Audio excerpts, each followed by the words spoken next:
Tapos, ito pa lang si NBI Chief. NBI Chief Cybercrime Unit, Vic Lorenzo. Magandang umaga sa iyo. Ang chismosong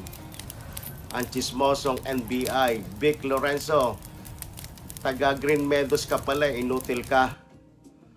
Ikaw may kagagawa nito, pinagkaisahan nyo si Francis Leo Marcos. Inciting to sedition in social class. Bakit? Nag-revenge ba sa mga mayayaman si Francis Leo Marcos? Inciting to sedition in social class to disturb the public. He's only encouraging kung sino yung mayayaman na kapitbahay kung gusto niyong tumulong. There is no inciting to sedition. Chismosong NBI ka, gawin mo trabaho mo. Pinilit mong i-convict si Francis Leo Marcos. Anong klaseng NBI ka? Kaya pala kinukutsaba mo yung mga journalist na bias. Panay ang interview mo sa mga bias na journalist. Mga ayaw kong magmura. Anak ng teteng, punyemas kayo, inutil. Akalain mo yan, taga Green Meadows ka pala eh. Tapos sasabihin mo, inciting to sedition in social class. Do you know what does that mean? Inciting to inflict an act of hate against the rich. Did you see any hate from Francis Leo Marcos to hate his neighborhood? He never provoked anything to be incite to sedition. This person, Mr. Francis Leo Marcos, chismosong NBI ka talaga. Akalain mo, broadcast in the radio, broadcast anywhere, dahil cybercrime ka, cybercrime unit, that's bullshit. Inciting to sedition in social class. There are several forms the crime of sedition under of the revised penal code, one of which is to rise publicly and tumultuously by means of force, intimidation, or by other means outside of legal methods to inflict any act of hate and revenge against private person or any social class, or despoil any person of his property for any social end. I never seen any hate from Mr. Francis Leo Marcos when he do the video into this neighborhood. He is the resident of Green Meadows and he has right to do the video anywhere. Nakakagalit kayo. He has right to do because he is paying the dues of his communities where he used to live there in Green Meadows. So you are one of the officer of your community in the Green Meadows. That's why pinagkaisahan nyo si Francis Leo Marcos. Sasabihin mo pa, social class, inciting to sedition. I haven't seen any hate from Mr. Francis Leo Marcos to his neighborhood. He never provoked anybody into his neighborhood. He just only encouraged people if they can help to this pandemic crisis of COVID-19 to help the community. Masama ba yun? Ngayon pinagkaisahan nyo. Chismosong NBI ka. You should be out of your practice. Napaka-chismoso mo, tatawagan mo lahat ng radio broadcaster ng puro mga bias, inutil kayo. Anak ng teteng, punyemas kayo.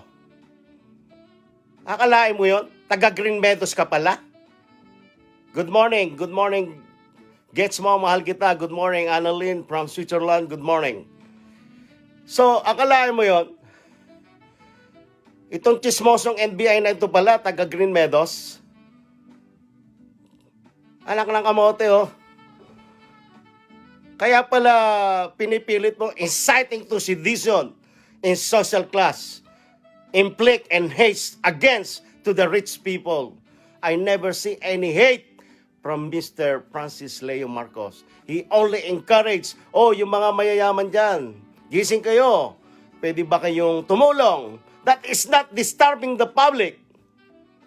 And whatever he do, he did not even disturb the government for giving away what he wants to give to the people. Please go back to your school. What is the inciting to sedition against rich? If he did not even revenge, wala siyang kagalit. There is nothing inciting to sedition about the social class. Anong klaseng NBI ka? Chismoso. You supposed to be the chief of chismosong NBI. Ikaw na yung pinaka-chismosong NBI. Tatawagan mo yung mga bias na journalist. Mga bias kayo. Mga leche. Inutil. Mga inutil kayo. Anak ng teteng, punyemas. Hindi nyo ba alam ang ginagawa nyo? Pinagkaisahan nyo yung tao. Kayo pala may gawa niyan eh. Tapos sasabihin nyo, a lot of crimes. Prove it! Inciting to sedition. He never have a hate from his personality to hate his neighborhood. He only encourage the neighborhood to help if they can. And if you cannot give a help, just shut the fuck up. Norbels, Makmak. Kaya ikaw, Chief NBI Cybercrime Unit, Division of NBI National Bureau of Investigation, how scum you are. You degrade what is the NBI. You degrade who you are. Inciting to sedition in social class. I never see. Prove it. If Mr. Francis Leo hate his neighborhood. He pay his dues and he has right to go around to his neighborhood because he is the resident of this said Green Meadows Ridge subdivision.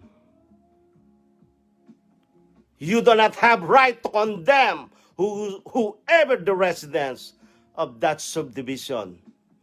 And he never mentioned any name.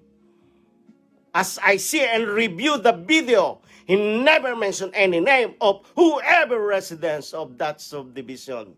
There is no such inciting to sedition that you will keep talking about. Inciting to sedition in social class. Fuck you all. Social class. Kaya na mga mahihirap, ganun ba? Dahil naiinggit kayo. Dahil si Mr. Francis Leo Marcos lang ang pwedeng tumulong. Silang ang nakagawa niyan. Sa buong mundo, I admire this person for being he is. And whatever case you put in him, that is your story to make. You degrade the NBI, Mr. Vic Lorenzo. Kaya pala lahat ng mga interview mo, puro mga bias. Puro mga bias na reporter. Mga journalist, ika nga. Pero mga bias, lahat kayo, inutil, anak ng teteng, punyemas. Akalain mo yan, taga Green Meadows ka pala. So, sa Green Meadows, kayo ang may panganahan. Kung sino man ang mayayaman sa Green Meadows, man,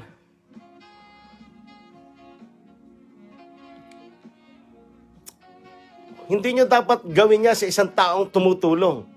Dapat ay magpasalamat pa kayo. Dahil merong isang Francis Leo Marcos na tumutulong sa kanyang mga kababayan. Kahit mga frontliners, mga police officers, binibigyan niya ng pagkain. Ikaw, NBI na chismoso, may ibinigay ka ba sa mga frontliners? Bakit hindi kita tatawagin chismoso? You know that is the confidential information under your custody. Ipangangalandakan mo, hindi kanya yung bahay, hindi kanya yung sasakyan. That is gossiping. Dapat hindi ka nag-NBI, dapat nag-reporter ka din na chismoso. That is a very confidential. Kahit pa naka-under custody of the NBI, in your custody, you don't have no rights to disclose to whoever what is the status of this person under your custody. Unless he is under oath into the court in the front of the judge. And you have no rights. I don't care if you're the NBI. You degrade the NBI. And I'll tell you again, the fingerprinting of Mr. Francis Marcos has been in the NBI since when he got the passport. And now you retake the fingerprinting of him. What is that for? What kind of National Bureau of Investigation you have? And what kind of cybercrime unit you have? You don't understand what is the inciting to sedition in social class. He never disturbed the public to revenge his hate because he never been hate. I never seen to this person that he hates his neighborhood or anyone. Each and every one of you are the one who hates Mr. Francis Leo Marcos. What kind of National Bureau of Investigation? Man, nakakainit kayo ng ulo. Pinagkakaisahan yung tao. That is not right. Dahil ba mo na mas maganda yung isang pilantropo, pinainan nyo lahat ng kung ano ikakaso nyo. Lahat ng kaso, ilagay nyo patong-patong. Pero I don't buy it. Like I'm telling you, I am not the supporter of Francis Leo Marcos. I have nothing to do with this person. But I admire him for his advocacy, giving help to the community. Hindi nyo ba maintindihan yon? Yung nga binibigay ng gobyerno, ninanakaw pa ng mga ibang taong nasa gobyerno, mga barangay tanod, kapitan, even mayor, even congressman. Aminin ninyo yan. Hindi nawawala yan sa lipunan ng gobyerno, mga korupsyon. Tapos ngayon, may isang taong lumabas, nainggit kayo, gagawa nyo na kung ano, no? I-chichismis ninyo. Hindi pa ba proven nyo na namigay siya ng ilang toneladang bigas para lang makalipas ang paghihirap ng ating mga kababayang nangangailangan? Anong klaseng puso meron kayo? Ha? Vic Lorenzo, isipin mo yung ginawa mo. Man, napaka-chismoso mo. Kaya pala, ang galing mo sa interview eh. Oh, hindi kanya yung bahay na yon, hindi kanya yung sasakyan. Oh, inciting to sedition in social class. Social class, dahil social kayo? Mayaman kayo? Ha? Mayaman kayo? Men, yan ang hirap sa inyo sa mga mayayaman. Mamamatay din kayo kahit anong yaman ninyo dito sa mundo. Tandaan nyo, pagtuwid ng paa nyo, pare-parehas tayo.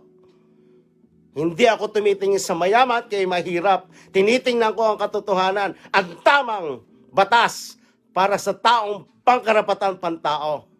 Pero hindi nyo binigyan ang karapatan pantao si Francis Leo Marcos dahil kinondenan ninyo kung ano-ano pinatong na kaso nyo sa kanya. Uulitin ko pa ba kung bakit siya nakakuha ng passport? Bakit nyo binibigyan siya ng trafficking? Human trafficking? May mga proseso yan. Alam nyo naman yung batas. Nag-aral ka ng law. I don't care what kind of law that you study for. But sasabihan mo, citing to sedition in social class. Do you know what is the meaning? I never seen any hatred from Mr. Francis Leo Marcos. He only say in God wills, in his advocacy is to help. There is nothing to help into the community. Nainggit lang kayo. Saka hindi pa nga nahahatulan sa hukuman kung ano na pinagsasabi nyo. That is a confidential information. Even though the criminal, you cannot disclose to the public. If you know what is the law, that is a confidential information ng nasasakdal by law. Man, I cannot understand what kind of mind you have. Napaka-chismoso mo.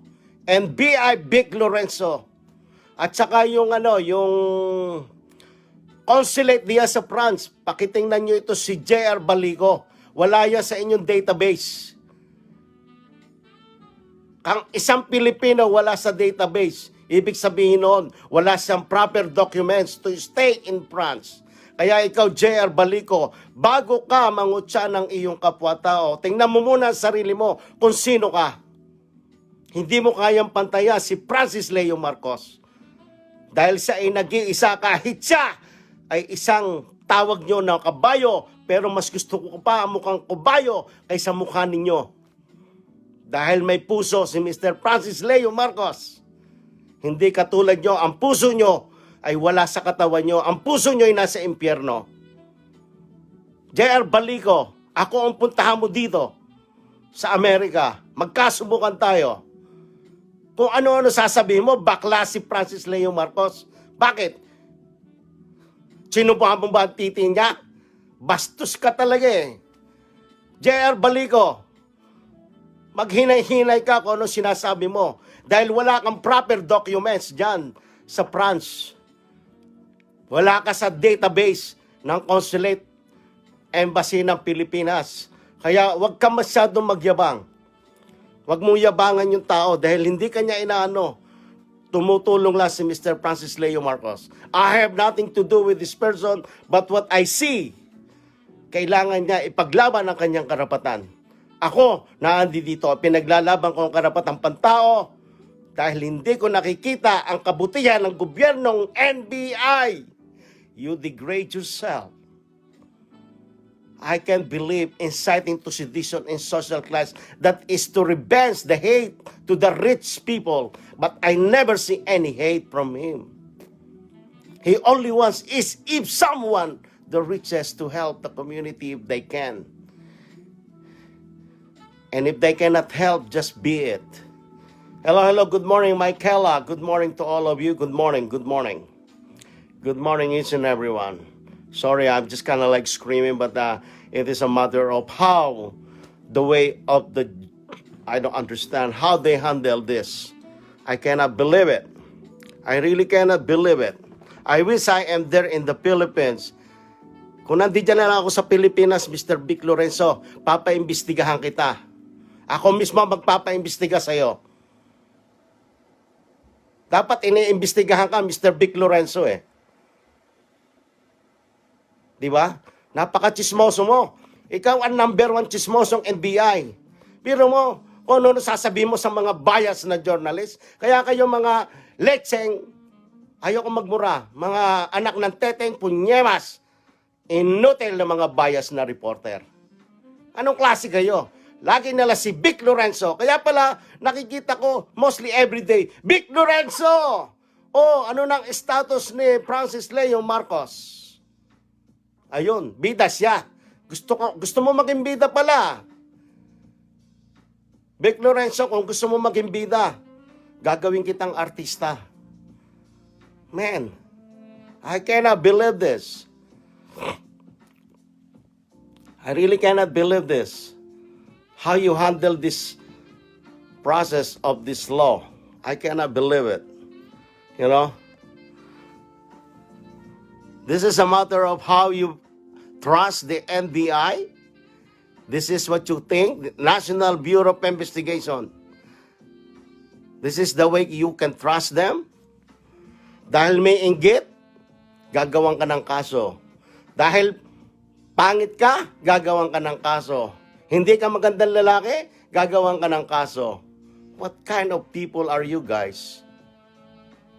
Sobrang inggit ninyo sa tao. Dahil ang tao ginagawa ay kabutihan. Hahanapan nyo siya ng butas para siya ay malibing ng buhay. Huwag naman ganon. Lumabang kayo ng parehas. Lumabang kayo ng parehas. Wala kayong puso. Dahil ang puso ninyo ay nasa impyerno. Ang puso ni Mr. Francis Leo Marcos ay bilang makatao tumutulong sa mamamayang Pilipino. Like I told you again, I have nothing to do with this person, but I see as a good Samaritan with his advocacy to help the needy. That's the only thing I see from Mr. Leo Marcos. And I have nothing to do whatever he has done in his life in the past. Nothing. Intindihin nyo yun. Tapos isisisi yung mga passport, uulitin ko pa ba uli? Ha? Panoorin nyo yung last video ko. What is the passport process to? And what is this human trafficking all about?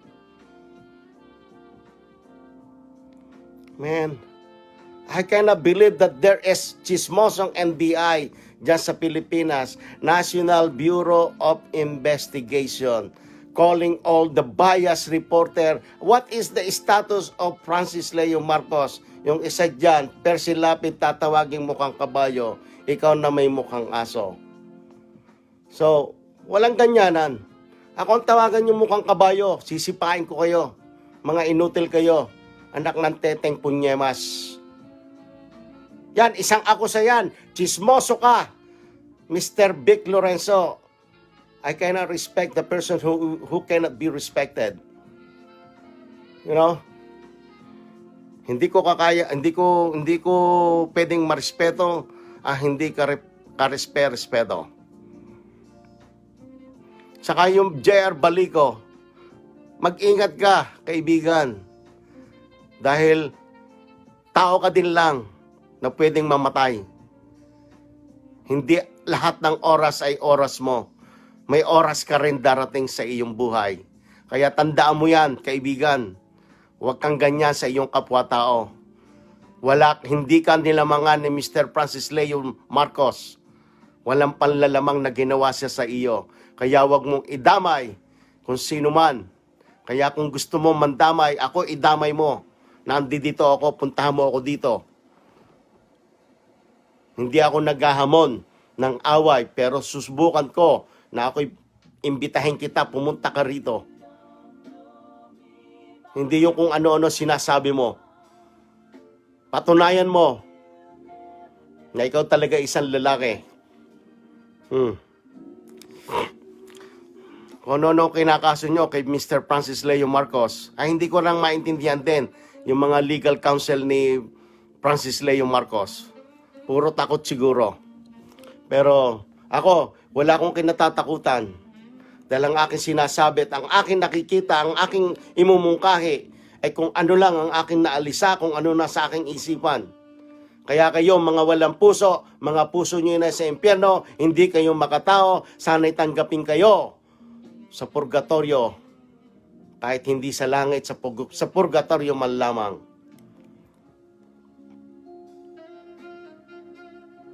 Man, I just can't believe this.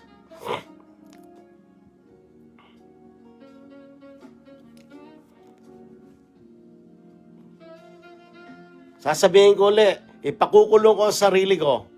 Ilabas ninyo yung taong nyo dahil sa may kakayanan na ipaglaban ang kanyang karapatan. Hindi nyo kinokondena.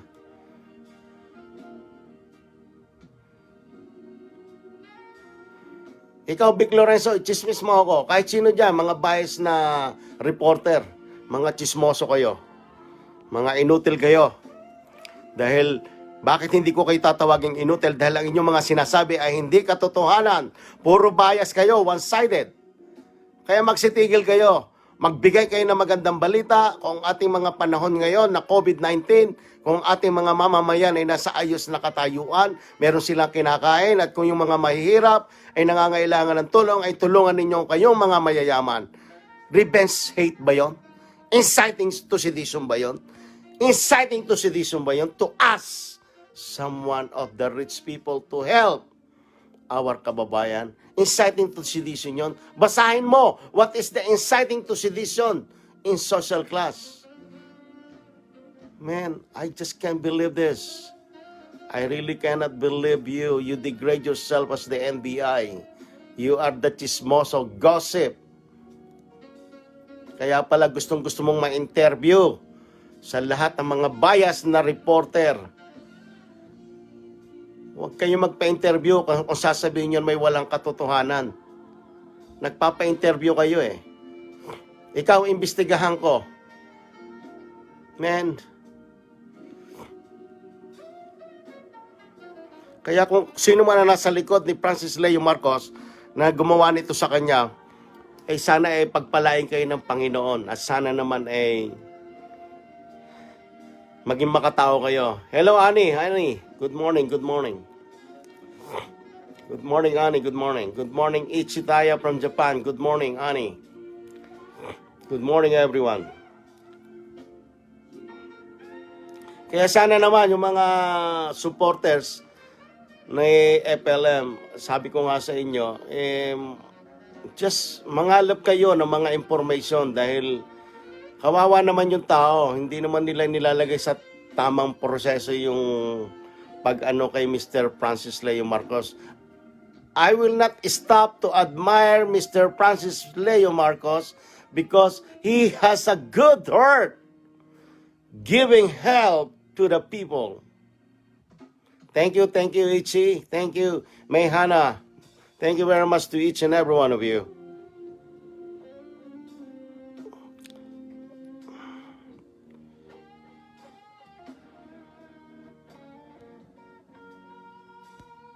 Oh.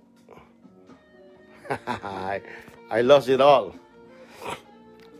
Thank you, Japan, Malaysia, Switzerland, to all the world, all Filipino, all OFW, thank you very much. To all the people there in the Philippines watching, thank you so much and God bless you all. Hopefully, I'm only hoping to the fairness of individual to be fair. At saka yung mga kritiko ni Mr. Francis Leo Marcos, magsitigil kayo dahil wala kayong karapatang mangialam sa buhay ng may buhay. Dahil ang buhay ni Mr. Francis Leo Marcos ay sarili niyang buhay. At kung ano man ang kanyang kasalanan sa batas ay kanyang pananagutan, kung siya'y napatunayan, nagkasala sa batas. Pero kung meron dyan mga chismosong NBI, ay hindi pwedeng mapatunayan dahil sila'y kinokondina kung anong dapat lamang na gawin sa isang taong nasasakdal, ay pwede nila na lang yurak-yurakan ang dignidad at integridad ng isang taong walang kalaban-laban. Kaya mga anak ng teteng, punyemas kayo, inutil kayo, dinigrade ninyo ang pagkatao ninyo. Kaya ako, nandirito ako para lamang gusto ko ipaglaban ang karapatang pantao. Ang karapatang pantao ay may katuwiran kahit sino. Huwag ninyong payurakan ang inyong integridad at dignidad. Kung sino man, kahit kayo'y mayayaman, wala akong pakialam. Kahit pa kayo'y bilyonaryo. Dahil pag kayo'y namatay, parehas din ko kayo na mamamatay. Kayo'y may oras sa ngayon, pero pag kayo'y namatay, sana mahari na manawari ang inyong kaluluway makaakyat sa langit, huwag sa impyerno. Kaya hindi ko kayo maintindihan, kaya pala ganito nagkakagulo-kagulo sa pangalan Francis Leo Marcos. Ang mga tao nagkakagulo-kagulo. Dahil mga maling proseso. Akalain mo, isa confidential, kahit pang isang tao, is confidential yan eh. Confidential kung ano ikakaso nyo sa kanya. Ngayon, i-broadcast nyo sa radyo. That's bullshit. Di ba? Bakit yung i-broadcast sa radyo? Nasa inyo ng kustodiya yan. Dahil gusto mo maging bida, Mr. Vic Lorenzo? Gusto mo maging bida, na chismoso ka. Isa kang chismoso. Pinangangalap mo ang balitang walang katotohanan. Ay tuwan-tuwa naman itong mga reporter na bias. Mga madadaldal na reporter. Alamin nyo muna ang punot dulo bago kayo makipag-interview kahit kanino man. Dahil mga bias kayo. I hate bias. Di ba? Hindi kayo huwag kayong dyan dahil kumikita kayo sa pangalan Francis Leo Marcos, lalo na yung mga reporter na may YouTube. Dahil kumikita kayo. Dahil ang dami nagla-like, ang dami nakikinig, ang dami nagsusubscribe. Ako, hindi ako YouTuber. Meron ako YouTube sa aking TV station. Pero sarado na yon, masa YouTube pa rin yon. Salamat, Ani. Salamat. Kaya, wag naman ninyong pinuputulan nyo na ng ulo yung tao. Kaya nakakaawa si Mr. Francis Leo Marcos. Ako'y humahanga sa kanyang kabutihan sa gitna ng pandemya na siya'y nakatulong, naibsan ng kahirapan ang mga nangangailangan. Kahit isang butil na bigas ang kanyang naidulot at naibigay, at least siya ay may naitulong. Hindi katulad mo, Vic Lorenzo, Chief Cyber Unit ng NBI. Isa kang chismoso. Saka yung JR Balico, mag-ingat ka kaibigan, ang buhay mo ay may hangganan. Mag-ingat ka, JR Balico, ang buhay mo ay may hangganan, hindi nating alam kung hanggang bukas o kailan pa man. Mag-ingat ka. Pinag-iingat lang kita, Mr. JR Balico. Ingatan mo yung buhay mo. Dahil ang buhay lahat ng tao ay may hangganan. JR Balico, ulitin ko uli, mag-ingat ka dyan dahil ang buhay ay may hangganan. Sana ay hindi bukas, sana ay kung kailanman, ang buhay ay may hangganan. Huwag kayong napakataas, maging pantay kayo, huwag kayong magmataas sa kapwa ninyo dahil hindi yan tinatanggap sa langit ang mga mapagmataas. Maging pantay kayo, tumingin kayo sa inyong kapwa, parehas. Huwag niyong laitin ang isang tao dahil hindi kayo karapat-dapat tauhin kung kayo malalait.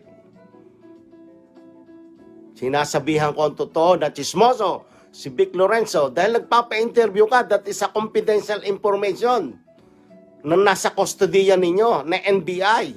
Bakit ipagkakalat mo? Tuwan-tuwa naman yung mga bias na reporter. Mga inutil, anak ng teteng punyemas. Man, I just really cannot believe this. This is a ridiculous case of Mr. Francis Leo Marcos. Mga tao nagbabatuhan, nag-aaway dahil kay Francis Leo Marcos na may ginawang kabutihan. Kung ano man ang kasama ang kanyang ginawa, pabayaan ng husgado ang maghukom. Kung ano man ang hatol ng hukuman, siya ang masusunod. Hindi ikaw, hindi ako. Kaya kayo magsitigil. Lalo ka na, JR Balico dyan sa France, wala kang proper documents. Hindi ka nakalagay sa database ng Consulate ng Pilipinas. Kaya mag-ingat ka. Ang buhay ay may hangganan, Mr. JR Balico. At sino man ang bumabatikos kay Mr. Francis Leo Marcos, mag-ingat kayo dahil ang buhay nyo ay may hangganan. Ang buhay ninyo ay may katapusan. Ang buhay nyo hindi nakakasigurado kung hanggang kailan. Mabuhay tayo sa ngayong araw na to. Bukas ay bagong pag-asa. Ngayong araw na ito ay dapat tayo magkaisa. Hindi tayo nag-aaway. Pero sinasabihan kita, kaibigan JR Balico, mag-ingat ka. Ang buhay ay may hangganan. Kahit sino diyan, mag-ingat kayo. Dala ko ang bayag ko kahit saan ako pumunta. Yung mga na chismoso at mga bias, ang mga reporter na one-sided lamang. Dahil iyan ay aking mungkahi, opinyon ko yan. Dahil yan ang nakikita ko sa katotohanan. Nakakasawa. Puro na lang Vic Lorenzo ang ini-interview. Na puro namang mali ang sinasabi. Oh, daw. What is the word of daw? Man. Hindi ka karapat-dapat na maging NBI, hindi ka karapat-dapat maging Cyber Unit, Crime Unit. Dahil chismoso ka. Hindi kita hinahamon, ito'y opinyon ko lamang, isang mungkahi kung anong nakikita ko sa aking pag-aanalisa na iyong pinapakita sa buong mundo. Dahil naririnig kita sa mga pag-interview mo dito sa mga bias na reporter. Ito naman mga bias na reporter nakikinig na wala naman kayong kaalam-alam kung ano talaga nasa likod ng mga pangyayaring ito sa pagkatao ni Mr. Francis Leo Marcos. Sino ba kayo para maghatol sa isang tao hindi pa naman napatunayan sa hukuman kung ano ang katotohanan? Ilaban ang katuwiran, ipaglamad ang karapatang pantao. Lahat tayo ay may karapatan. At kung yan ay karapatan ninyo, manlait ang inyong kapwa, hindi ko kayo papanigan. Dahil kung kayo manlalait lang ng inyong kapwa, Iyan ay isa ring kasamaan. Dahil nakakasakit kayo ng damdamin ng inyong kapwa-tao, hindi maganda yan. Isipin ninyo, mabuti muna ang inyong isipin bago kasamaan. Huwag kayong mag-isip ng masama sa inyong kapwa-tao dahil walang idudulot na maganda sa inyong buhay. Tandaan nyo sa araw-araw na kayo nabubuhay, kapag kayo may ginawang mabuti, bibigyan kayo ng magandang bagong pag-asa sa inyong buhay. Ligaya at grasya ng Panginoon. Puro kayo inggit. Hindi maganda yung naiinggit dahil ang pag-inggit sa inyong kaibuturan na inyong puso, ikamamatay ninyo yan. Sa sobrang inggit ninyo, baka kayo atakihin kayo sa puso.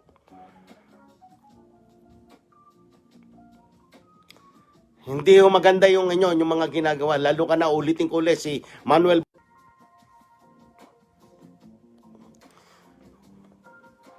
Huwag niyong ilagay sa inyong puot na damdamin ang galit, inggit sa inyong kapwa-tao. Dahil hindi po tayo magiging isang tao kung kayo po ay merong inggit at puot sa inyong kapwa. Mahirap po mabuhay ng ganyan. Ang akin lang po ay isang katuwiran ng isang taong mamamayan. Ipaglaban ang karapat-dapat. Huwag kang gumawa ng masama upang hindi ikaw mahusgahan. Kung ano man ang kasamaan, meron po tayong proseso ng hukuman. Kung ikaw po'y nahatulan, pagsisihan mo at iyong pagbayaran. Pero kung wala pang hatol ang hukuman, huwag po tayong manggusga, hindi ako, hindi kayo. Kaya kung sino man ang mga kritiko ni Francis Leo Marcos, hindi siya public enemy number 1. The case of Mr. Francis Leo Marcos is a simple case, pinabigat lang nila dahil galit sila kay Francis Leo Marcos.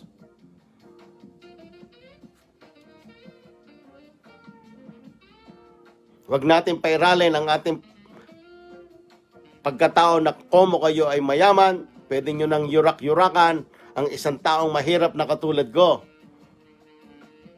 Huwag naman ganon, lumabang kayo ng parehas. Sasabihan nyo pa sa akin, ako isang bala lamang. Isang bala, baka kakainin ko lang yung bala nyo. Ang anting-anting ko, puso ko, maka-Diyos, maka-tao. Kaya hindi ako tinatablan ng bala. Anumang klaseng bala ibato nyo sa akin, wala akong pakialam.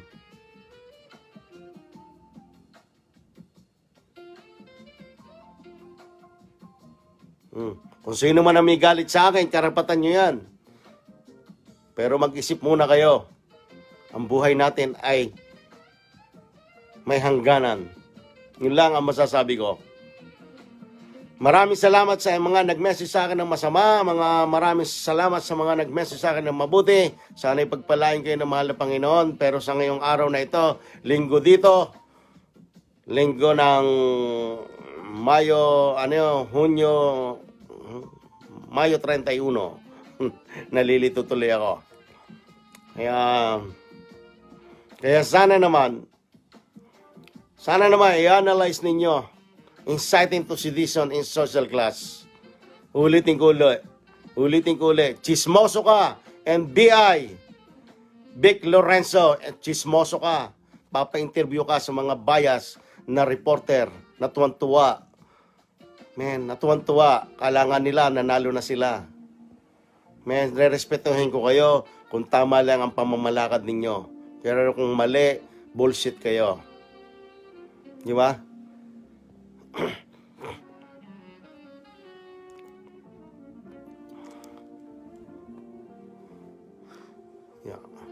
Alright, magandang umaga sa inyo lahat. At sana naman magandang kalagayan ng inyong mga buhay.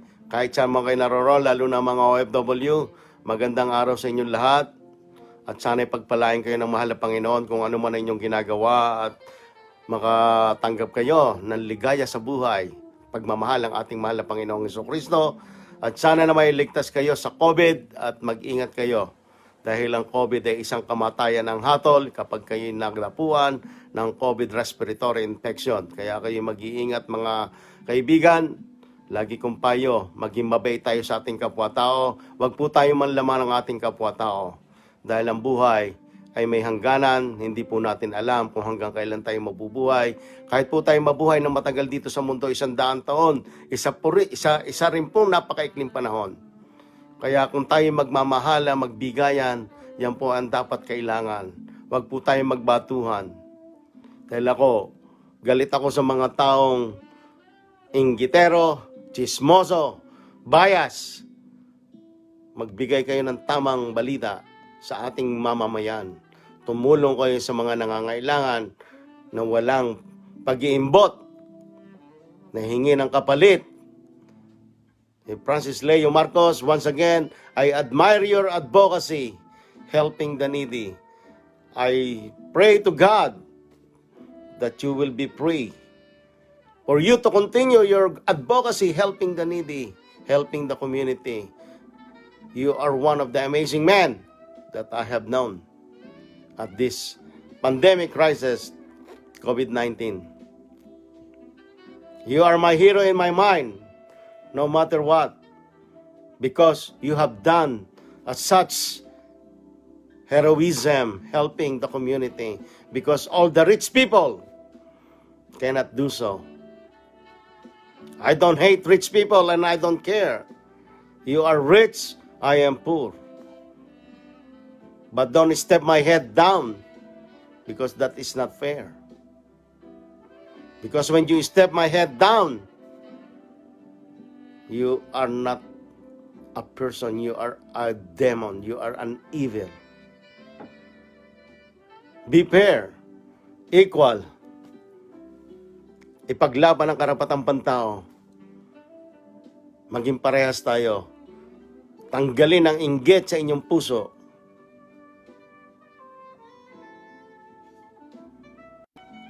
Yun lang po ang masasabi ko, at sana naman po ay naiintindihan ng bawat isa. Ako po'y labis na nagpapasalamat sa mga nakakaunawa, at kung hindi nyo naman po ako naiintindihan o naunawaan, wala po akong magagawa. Akin lang pong isinasambulat, iminumungkahi ang aking opinyon, at kung yan man po ay masama, ako ay nakatama, tamaan man. Kung kayo nagagalit, wala akong pakialam. Magalit na kayo kung magalit.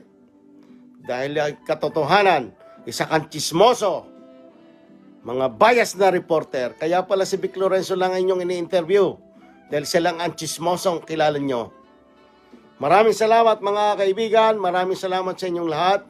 At sana naman ikaw, J.R. Balico, magbago ka ng iyong kaisipan. Sinasabihan kita, ang buhay ay may hangganan. Hindi mo alam ang bukas. J.R. Balico, ako si David Ilagan. Ang mensahe mo, tatanggapin ko. May Facebook Live ako, hindi ako nagtatago sa ibang pangalan. Wala akong not just me. Alright, yun na lang po ang aking masasabi, at magandang umaga po Pilipinas. Ako po ang inyong tagapaglingkod, tagapagbalita ng aking mungkahi sa aking kaisipan. Maraming pong salamat sa inyo. Sana po kayong lahat ay pagpalain, at wag po kayong magsasawang magdasal, humingi ng tawad kung tayo nagkasala sa inyong kapwa at sa Panginoon. Magandang umaga po. Maraming salamat po. So long, David Ilagan.